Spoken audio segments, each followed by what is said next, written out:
It was right at the beginning of the fraying of our communities, right? It's right when Bob Putnam is writing Bowling Alone. When that book comes out in 2001, I'm like, of course. Like, I know you have this huge data set, but yes, that's what we've been looking at and living with, people feeling isolated and lonely and powerless. So everything I've done since, whether it's in the public sector or the nonprofit sector, is to try to create those connections between people, right? And reduce that loneliness and make people, provide people with an access to systems and services and power. Welcome to the Philanthropy Masterminds podcast, brought to you by DonorSearch, the show that takes you inside the lives of thought leaders, innovators, and changemakers in fundraising, philanthropy, and civil society. I'm your host, Jay Frost. Today, we speak with Allison Fine, a successful entrepreneur, futurist, and author. She's written a number of award-winning books, including Momentum, Matterness, and with Beth Cantor, the Network Nonprofit, and most recently, the Smart Nonprofit. She's founded and run nonprofit organizations, led nonprofit boards, served in elective office, and recently run for Congress. We spoke at length about her work in politics, philanthropy, civil society, technology, and leadership. Where are you from originally? Right here in Sleepy Hollow. I'm home. Well, so let's start there. Sleepy Hollow. I mean, I know Sleepy Hollow because I grew up in Connecticut, but I only know it mainly because of course, Ichabod Crane.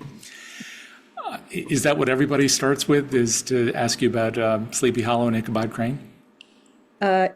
Yes, especially when you've gone to Sleepy Hollow High School and your mascot was a headless horseman. We live between the Sleepy Hollow Cemetery and the Hudson River. So it's beautiful. Wow. Yeah. What was it like growing up there?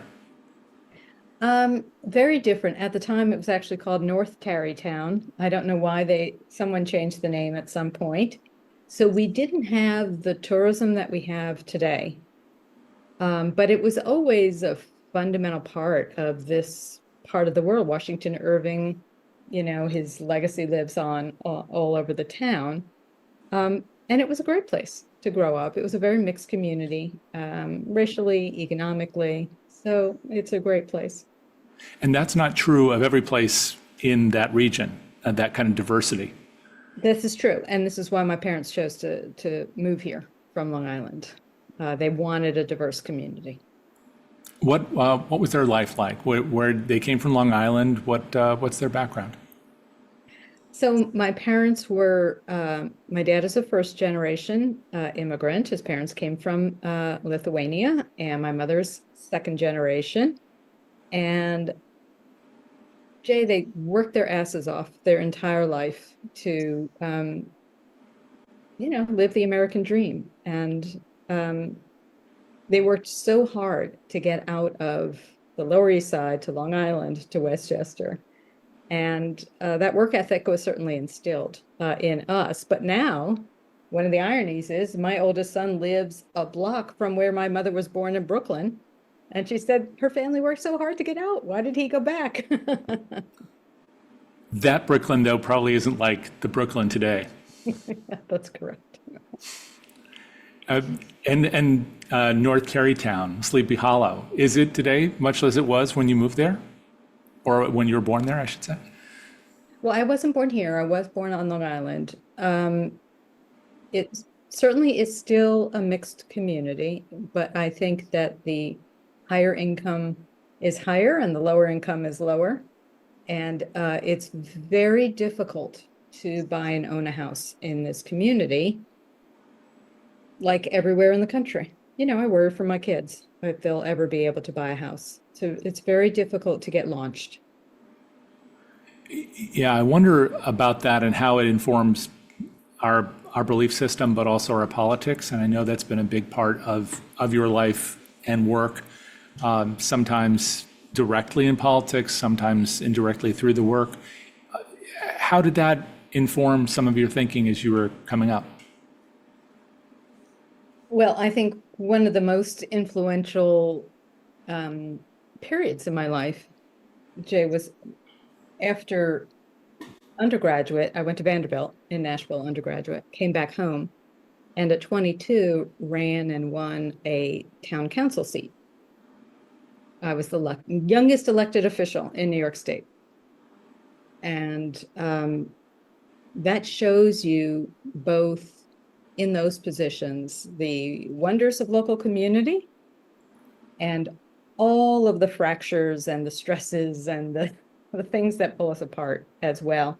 And I think more than anything else in my career, that's influenced how I've thought about the need to move power from inside of systems to outside in people, whether it's through government or it's through nonprofits and community-based groups, right? That we have so much power and in particular financial capital locked up within systems. And we have built bureaucracies and systems to keep people out, right? That's what bureaucracies are for, right? To keep people down and out. And with digital tech, what I found is we can turn all of that on its head and create these broad, robust, social capital infused networks that bring people in. A lot of that has grown up, the digital tech piece of that has grown up in the last 2 decades. I mean, yeah. I know it's always been there for us, but especially with the rise of social. And when you decided you were going to run for public office at 22, that was, in a way, probably a little bit before the onrush of all those forces that enabled and maybe inspired younger folks to decide that they could jump into the mix too. But what inspired you to do it? How did you decide, okay, I can do this and I can run and I can win at 22? Well, I ran on a slate with 3 other people, so I wasn't alone. And my mother had just retired from 10 years on the school board. So she was very encouraging. And it is a place I know well and I love. And it was in need of renewal, right? It had been run by a group of folks for a very long time. There were enormous financial strains.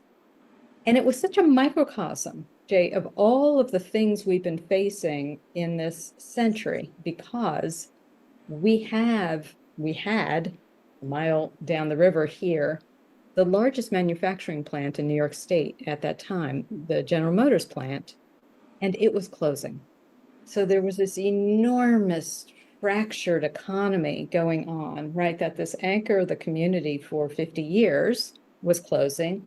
We're losing jobs, we're losing tax income, we're losing an identity in a lot of ways. And people were very upset, and it echoes so much of what's happened throughout the whole country in the last couple of decades, of people feeling left behind. To recognize that at 22 and decide to sink your roots into the place where you had just extracted them, that's somewhat different too. A lot of people, when they graduate from school, they go as far away as possible. You did just the opposite. I guess you felt that you had an opportunity there with this, but you must have also felt like you had a vested interest in enabling those issues to be addressed. Look, I've always loved politics. I've always loved organizing, right? And so the campaigning was great fun. The governing was hard, right? It's not as hard as a school board position. Talk to Julia Campbell. She's on the school board where she lives now, right? I know you know Julia. Those positions are really hard. But it does have the same claustrophobia in that anywhere you go in town, somebody's going to come up to you and tell you about a problem, right? Nobody comes up to you and says, everything's great, right? People come up to you and tell you about everything that's broken. And those are hard positions. So I found that very difficult, very young, of how to build some distance from the visceral reaction some people have to the problems that they were having.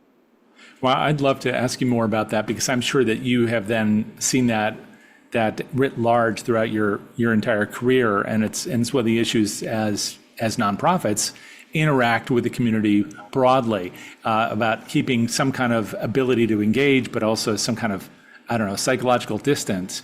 But even before we go there, is this around the time that you were really in the thick of it. I believe you had a police and fire commissioner role or something like that. You've done your homework, yeah. Well, I was actually What chair does of the that Police and mean? Fire Committee. Yeah. I did have a badge. Well, I mean, that sounds pretty intense because if people are going to come up and say, I have a problem with my sidewalk, that's one thing. But when it comes to police and fire, you can't get much more intense than that. Uh, it was very intense. It was perhaps not the best idea to have me in charge of that committee. Why? Why is In that? hindsight, um, because so much of both a community's identity, people who are volunteer firefighters and work in the police are, have both their identities and their safety involved in these issues. So they're fraught from that standpoint. And they are incredibly expensive for small communities like ours. In our community, you're in Fairfax County? Yeah. So you have a county government. We in Westchester have a village government, a town government, a county government, a state government. It's like a Russian nesting doll of governance. I don't know how you do It that. is. Except when you get to the very smallest doll, it is funding its own school district, its own police department, its own fire fighters. So it's complicated and expensive and very emotional. It sounds also very intimate. Well, you do know everybody and everybody knows you, no question about that. Yeah. It gets you ready for all sorts of other experiences. Let me put it that way.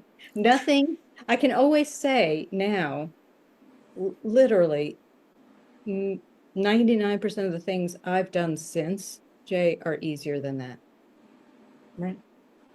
So, how did it prepare you, or maybe usher you into some of the things you did almost immediately afterwards? I know you went on to graduate school. Was that right after that time?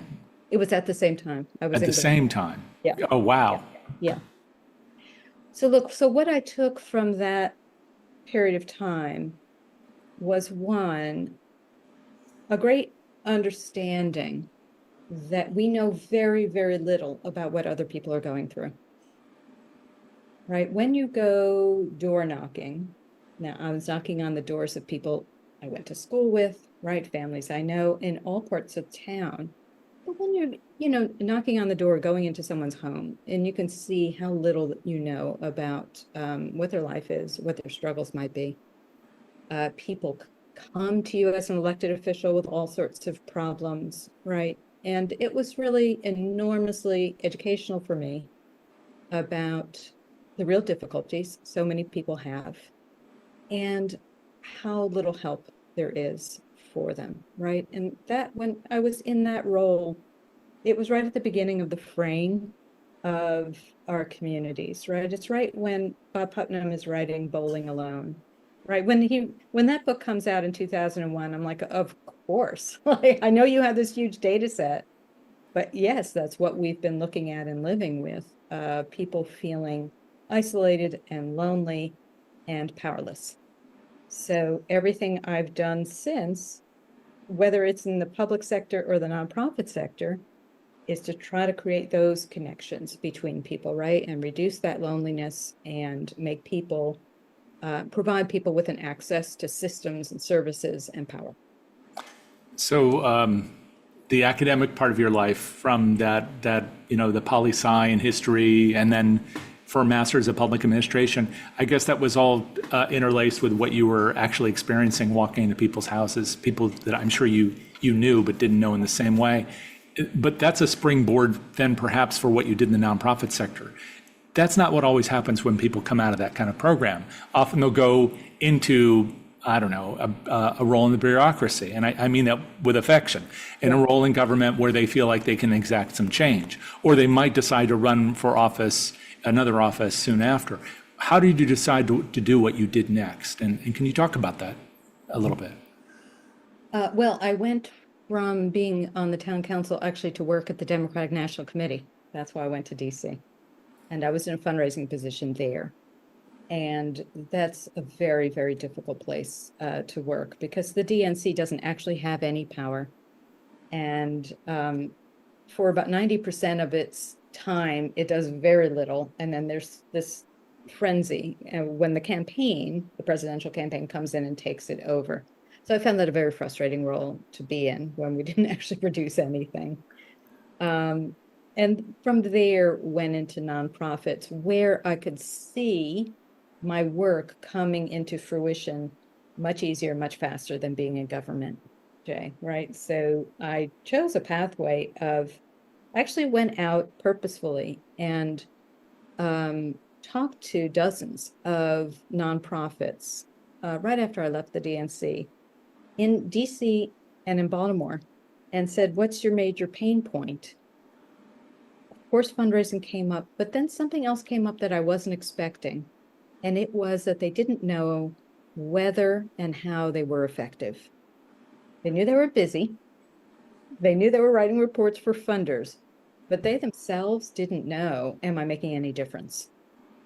And out of that grew an organization I started called Innovation Network, or InnoNet, still up and going in DC, where the focus then was on, couldn't we teach nonprofit organizations how to define and measure their own success?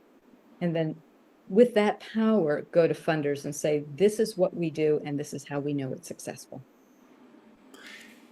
Getting something like that off the ground, especially when it has a technical dimension to it, it's not always an easy sell. I mean, first of all, then you have to explain the nonprofit sector to people. Even donors sometimes don't understand that. Then you have to explain how you're going to help organizations be more effective. They may not even have thought about that. You have to find board members. How did you set up that whole apparatus when you were effectively raising money for political campaigns and now you're just out there on your own? It certainly wasn't an easy task. But I was young, Jay, and you do things when you're young that you don't think twice about, right? You just sort of throw yourself in, which I did. And I found that there were several local funders in the DC area, particularly at that time, the Fannie Mae Foundation back in the day, right? That really did want to help their grantees understand their effectiveness. And so with their support, with the Myers Foundation, with others in DC, found that there was a hunger on the part of nonprofit folks to get their hands around what success looks like. I think it's still a challenge, which is in part why I'm at every.org, and I know we'll get to that soon. But it felt really terrific to be able to provide a solution to this deep pain people have of, we are working so hard every day with so little. Boy, wouldn't it be great to really know how we're doing, right? Did you have an idea yourself of what an effective organization was when you began that work? No. And then did you find it kind of buffeted around as you met with people? So I was running upstream in that at that time, being an evaluator was an academic pursuit. So doing it without a PhD was not greeted with open arms, especially by academics. So I had to learn what's the traditional way of doing this. There were pockets of people who were doing this participatory style of evaluation, largely overseas, because the cultural differences were so large. You had to allow the people on the ground to help define success, right? So that's where I got traction here, right? Of saying, really, at that, it is really an issue of equity. You cannot keep defining success for people who are working in communities that you, the funder, know very little about, right? And not only the organization, but the organization involving multiple stakeholders in that conversation as well, right? What is it that people in a community want through services like this, right? We should actually ask people those kinds of questions and invite them to help us build definitions of success. It still doesn't always happen, Jay, but it is aspirational. You found some funders around here, names that I think many of us would know, who were open to those ideas and exploring them with you. Did you find some of the other people involved in philanthropy more and more resistant to those ideas about needing to maybe redefine the role that they might play in helping these organizations to be more successful? I think the resistance was about the traditional idea of expertise, right? So if you came from a place and you said, look, I've just invested $500,000 in this community-based effort to alleviate homelessness, I'm not going to take the word of these folks on the ground of whether it's successful or not. I'm going to bring in my expert in the same way you bring in an auditor to look at the books to tell me whether this is successful or not. And I find that enormously patriarchal. I find it very, very disempowering for the folks you've just invested in, right? I would think you're invested in them, you're excited about that, excited about them. How about empowering them to be successful in this way? Yeah. So when you were then meeting with these organizations that were also under their own terms and agency trying to grow and develop, hopefully with some systems for measuring that success, I can imagine that they also might have been occasionally resistant to the idea of letting some of these big players in there, even under maybe different terms. I think anytime that you are forging different pathways, you're going to get resistance, right? And it's always a good exercise initially to listen to the resistance and figure out what's real, what's not. But at some point, you have to go, right? This is the problem with change, right? I always think of it as, let's say that you had a large rubber band and you're holding it in front of you and you pull your hands out with that rubber band. That's going to be hard, right? But the harder part is holding it out and you start to shake. And that's when every organization so often revert back to form, right? As the rubber band comes back in. Learning how to pull it and hold it, that's when change happens. It almost sounds like an argument for physical therapists at every nonprofit in America. That's such a great analogy. So you were obviously working with organizations here and everywhere to address these issues. What was the chief learning that you took away personally from that experience that you then applied to some of these other things you've done, especially because you've written a whole series of books, which I know, again, were influenced by some of this. So what was the biggest aha moment for you in those early years? The biggest aha moment was that I was leading an organization in all of the wrong and bad ways.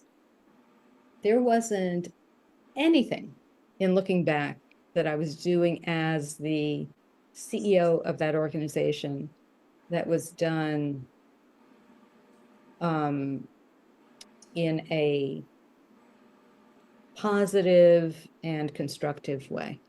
So what happened, Jay, was I came out of grad school having been taught a model of leadership from books, from professors, that was the great man theory of leadership. You walk in the room, you're supposed to have all the answers. You don't really trust people. That's why you build all those processes. You have to watch people work. You're mean down. And it's lonely.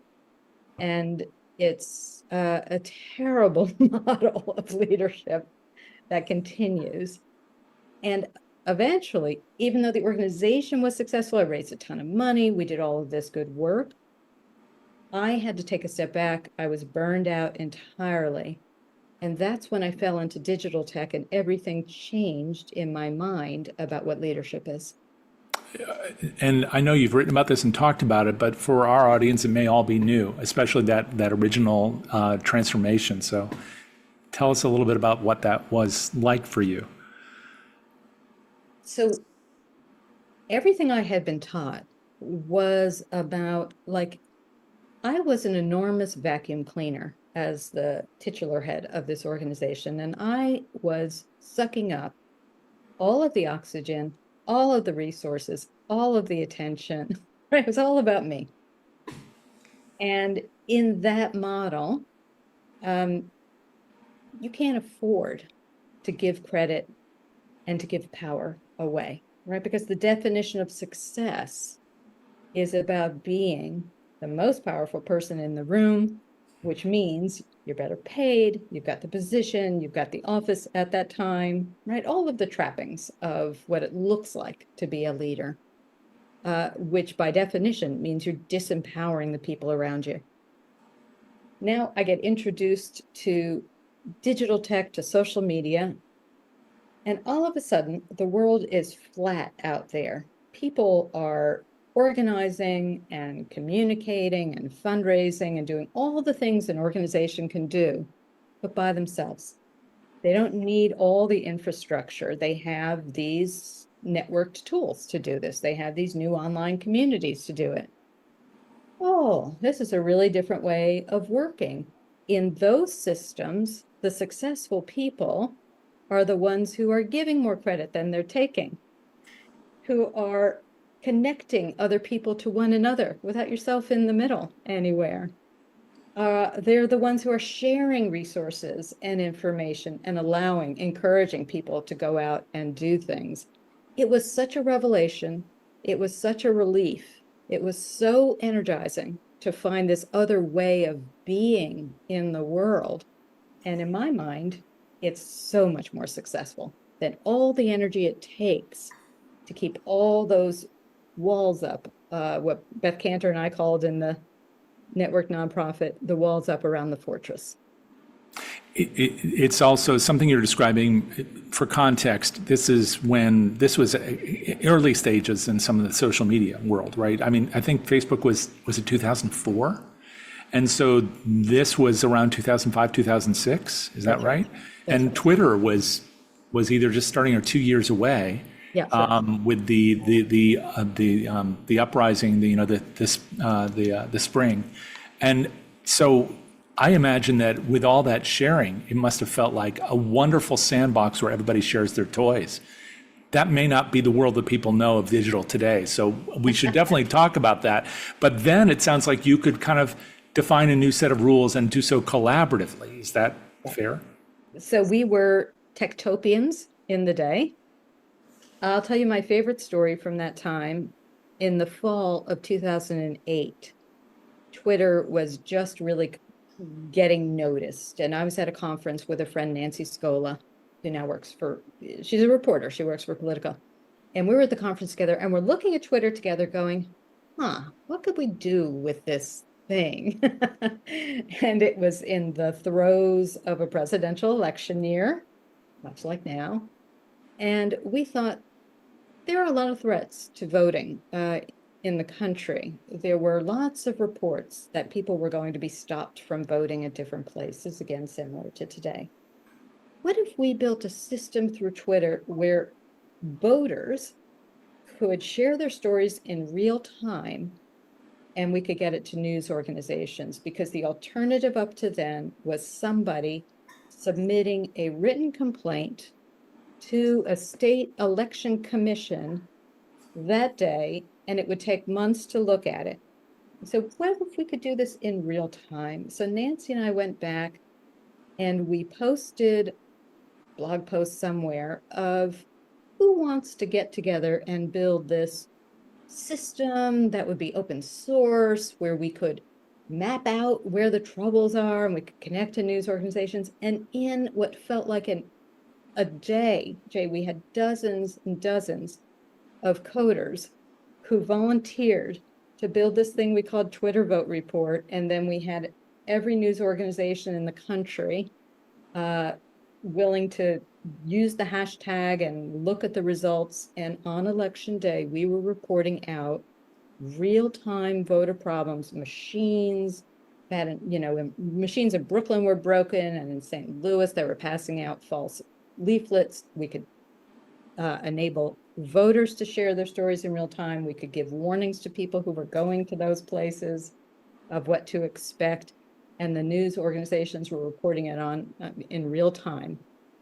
That was built as open code that eventually became the code for Ushahidi, which monitors elections to this day around the world.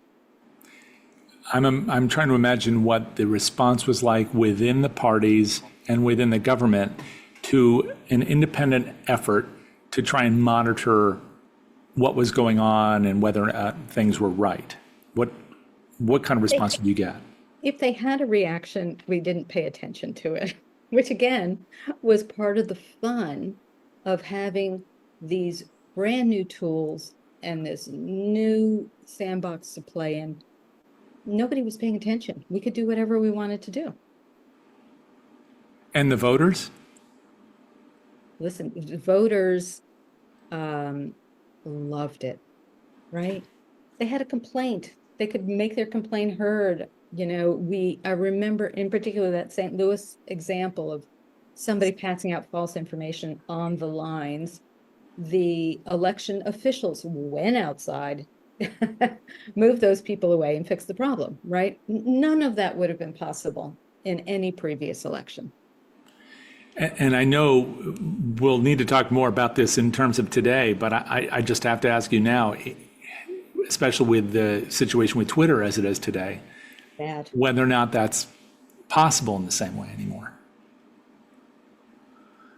Well, so it is heartbreaking to see what happened to these platforms once large corporate interests took over. When I learned about how our data was being manipulated and sold, it was so upsetting. I remember that was around 2010.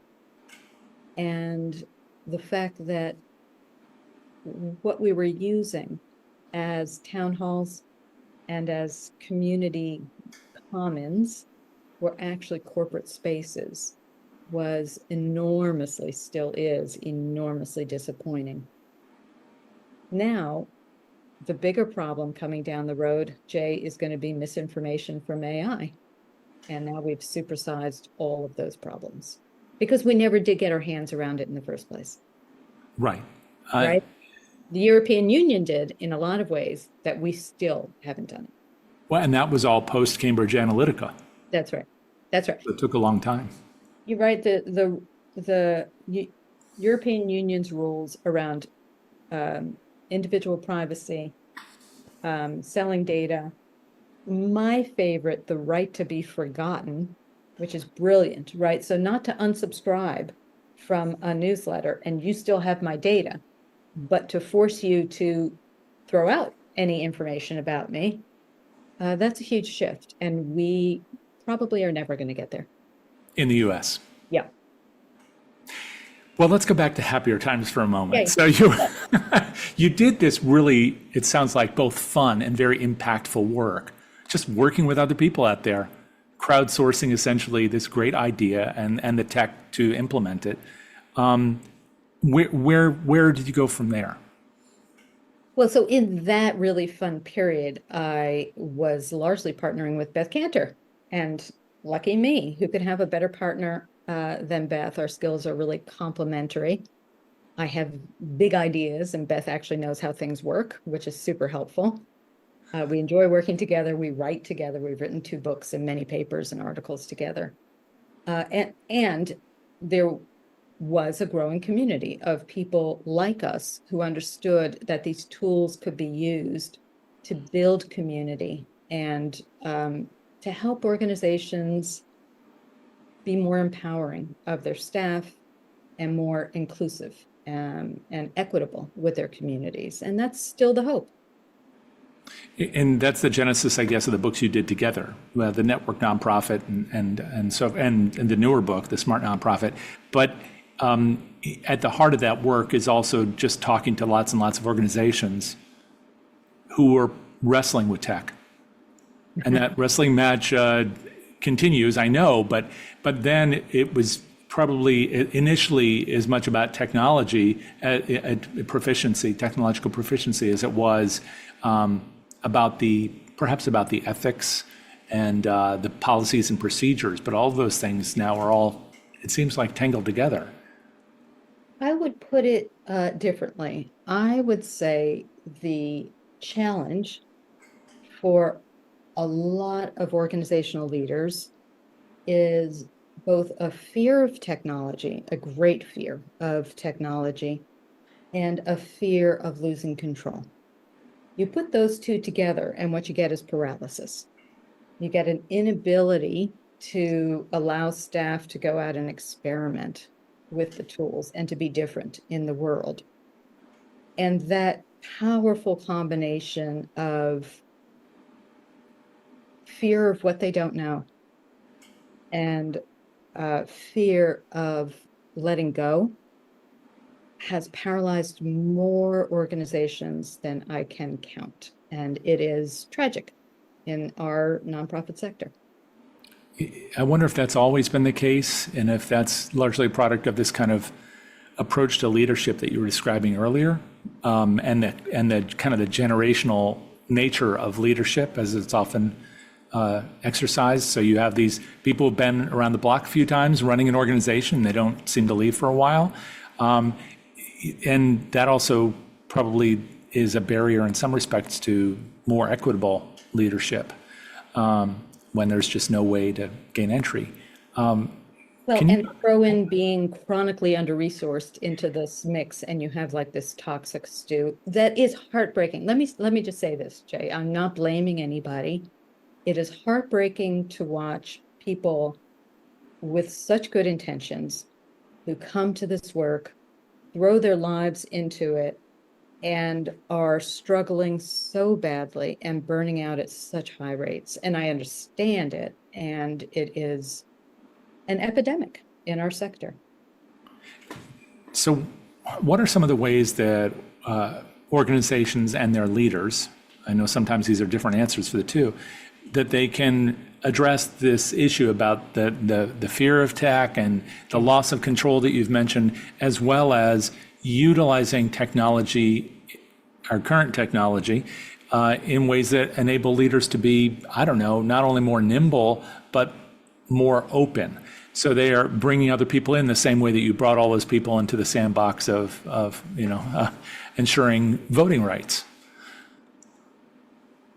I think that one of the things that seems to happen in nonprofits is nonprofits have a tendency to grow sideways, right? They keep adding more and more and more things to do, and they very rarely take anything off the plate, right? Maybe they started a program 10 years ago because a board member wanted them to start it, and they never stopped it, even whether it works or doesn't work. And now we're back to measurement, but they are trying to do too much with too little. And this is not an American problem. Beth and I were just in Athens, Greece, speaking to a conference, and nonprofits there are doing the same thing, right? They have the best of intentions and want to do good in the world, want to make the world a better place, and choose to try to do too much. So the first step is a reckoning of how much can we actually do well.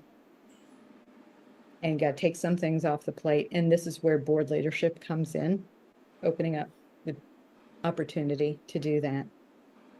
Then within that, I think there has to be greater clarity around what exactly are we trying to achieve here? How will we know that we're doing it? And what would happen if we tried an experiment to be somewhat different in these next 6 months, right? You're not achieving all of your goals. You can't be. That's the nature of this work. But there is an experiment you could try that will feel risky, right? You're going to ask other people to weigh in on something. You're going to open up enrollment to something. You're going to try something new and let staff run with something. Maybe somebody on staff has had an idea that they wanted to run with. And you're going to let it go for 6 months and see what happens, right? You can try one experiment. And through that, with some thoughtful reflection at the end of that, Jay, I have seen organizations begin to unlock themselves from the paralysis of basically not allowing themselves to do anything new, right? Or be something. It's about being more than doing, right? The being is about trusting your own people and trusting that people are of goodwill out there. They want to help you, and trusting that you can raise money at the end of the day. Now, that's the other really, really, really big piece. right? This is something that I'm very passionate about, which is for about 60 years now, we have been doing low dollar fundraising in all the wrong ways. And it's very similar to all the wrong ways I ran an organization back in the day, right? That our low dollar fundraising comes from the industries that were selling magazine subscriptions and selling catalogs, right? This enormous engines of spray and pray acquisition of new donors, right? You're going to take 100,000 names off of a list somewhere. You're going to send the same letter to them, maybe personalize the name. That's the big revelation. And maybe 3% come back. But don't worry, Jay, those 3% are really important people, because even though you lost money on this acquisition, that 3% is going to stay with you for a while and make up that cost. And the fact is, they don't stay with you for a while. So you lost money on acquisition, then you lose money on retention. Then you're in a complete and total panic, and you do the whole thing over again. Development staffs stay for 5.5 minutes in these jobs, and it is just absolutely crushing to try to work with all the wrong measures, right? So what's the solution to that? I have a solution to that. I thought you might. So that model of transactional fundraising needs to be put to rest. And we need to pivot to a model of deeply relational fundraising, where instead of sitting at the board table, I imagine, like we've both sat at a lot of board tables over the years. And the bulk of our nonprofit board meetings are spent looking at the budget, right? And looking at those revenue numbers. We're down 10 grand this quarter. How are we going to make it up next quarter, right? You're going to do another event. You're going to send out another mailing. How are you going to get that money in the door? And that begins this hamster wheel of transactional fundraising, right? Where in order to make that money for the next quarter, you got to spend some money, and then you do it all over again. So instead of focusing on money in the door, I want boards to focus on donor retention. Because right now, we're losing over 75% of donors from year 1 to year 2. That's a lot. If you could get that donor retention up from, say, 22% to 30%, now you have a little breathing room, right? In order to do that, you need to flip over the entire paradigm. Instead of spending 80% of your time on donor acquisition and 20% on retention, flip it over. Take a breath, throw out the playbook that says ask, ask, ask, ask, and then ask again for donations, and start to get to know your donors, right? Why did you come to our cause in the first place? What's your story? What does this mean to you? And the question I've been asking orgs to ask for over 10 years, I've been asking this question, Jay. When you gave a donation to us, how did we make you feel? You feel like an ATM machine, or do you feel joyful and like your gift really mattered to us, right? And because we're so scared of that answer, we're not willing to ask the question even, right? So once we really dive into looking at people as whole human beings with lots to offer us, who deserve a real thank you, which we can now customize with AI, always to be overseen by the humans. And then we can customize communications with them and tell better stories, reduce the administrative burden within organizations. Now you have a new place where people can look up from their screens and talk to people and breathe and ask for help, which is what people want to do. They want to give help. You sound pretty hopeful. I know, it's surprising, isn't it? Well, I mean, you've seen a lot of things, and you've seen a lot of organizations that are probably resistant to change.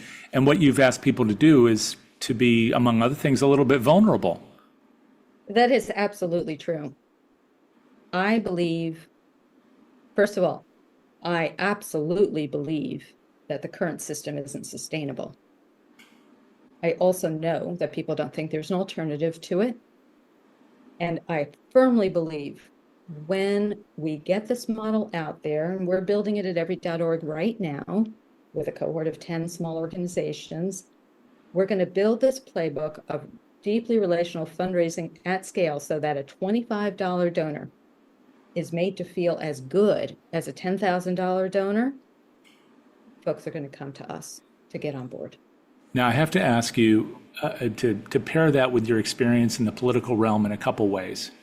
One is the practical, what you were just talking about, which to me, in addition to being philosophically a beautiful thing, it's very much Maya Angelou about, it's about how we make people feel.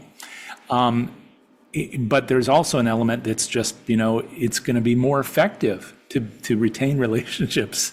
It's more cost effective. It's better for revenue. I wonder in the political realm why they don't seem to be doing that. Why we still get a $3 request when we've given $200, or why we're besieged on our phones now every day. I'm sure you are, and I am, for every campaign imaginable across the country. Why aren't they doing relational fundraising? So I ran for Congress in 2020, right when COVID hit. It was a very difficult time, but I'll tell you, far more than COVID, my problem in running was the transactional fundraising model that I found so soul-sucking. I can't ever do it again, Jay. If I ever inch my way to another congressional race, you're going to come back with this recording and say, you said you could never do that again, and I'll have to agree. The reason, so first of all, the amount of money needed to be raised is obscene. But the reason why it's so deeply transactional is because it's time limited. You don't need to care about donors coming back next year because there's not going to be a campaign next year. You've got 6 months. You've got to feed the beast as fast as you can. And because of our the availability of data right now, the number one data point that people are looking at to see if candidates are viable is how much money did you raise last quarter. So it has become the most important factor in the viability of candidates. And put all those factors together and you have this unbelievable pressure-packed cauldron where candidates are expected to spend 4, 5, 6, 7 hours a day calling donors and asking for contributions. That sounds not only painful, but it also sounds like if there's a hope of retaining those donors within a party or to a set of ideas, even with a different candidate next year, 2 years, 4 years, 6 years from now, that it might be difficult to do so. I mean, for the same reasons it's been for nonprofits. If the nonprofit may change a little bit, but its mission is still the same. The senior, the executive director or president chair may leave, but the mission is still the same. And hopefully they're wedded to the ideas of the organization, not to the leadership of it. So I'm just wondering why, when we've learned so much from hopefully the good parts of political fundraising seems to have learned so little from the good parts about relational nonprofit fundraising. Well, I know most about the system in Act Blue, and we go back to corporatizing what should have been public utilities. Act Blue is selling your data all over the place. That's why your phone is filled up with all the spammy requests. So instead of the DNC creating an online fundraising arm that is, in essence, a nonprofit that is meant to be a community builder, they've allowed the outside commercial interests to build their infrastructure that is just entirely bent on profits right now. So Jay, call somebody, put me in charge of the DNC. I could fix this. We'd build some community. We'd give everybody lapel pins so that you know what your brand is. And then the other part of the political question I wanted to ask you has to do with this spread you described earlier at nonprofits, where they start with this set of activities, based on that one mission, and maybe the mission itself doesn't change, but then they keep adding, like you said, almost like Lego bricks, or more like Duplos, where it just keeps growing and growing. You're not even sure what it is anymore. And I wonder if part of that might have to do, again, with this kind of strange relationship between government and the nonprofit sector, where the nonprofit sector seems to be doing all these jobs that the government isn't doing. Is the nonprofit sector in any position to be able to do all that's being asked of it? Not as we currently fund it, no, right? So the government has walked away from a lot of basic social services with the assumption that the nonprofit sector will pick it up. And I envision the nonprofit sector as everybody has a little bucket with spackle in it, and we're spackling all the gaps in everywhere. And it's way too much to ask for a voluntary sector that is woefully underfunded. Now, part of the mission creep that we have comes from organizations going out and grabbing funding wherever they can get it, right?